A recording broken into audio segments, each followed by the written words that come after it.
جی ناظرین، خبر شامل کرتے ہیں اسلام آباد سے۔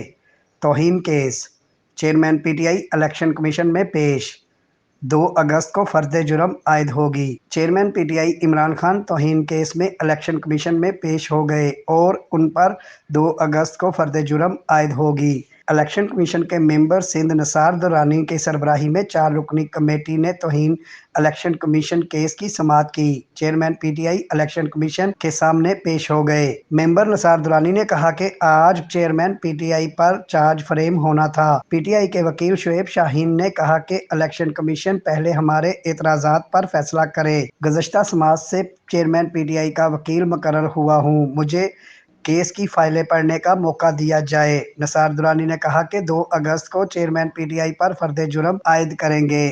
آئندہ سماعت پر بھی چیئرمین پی ٹی آئی ذاتی حیثیت سے پیش ہوں گے۔ الیکشن کمیشن نے توہین کیس کی سماعت 2 اگست تک ملتوی کر دی۔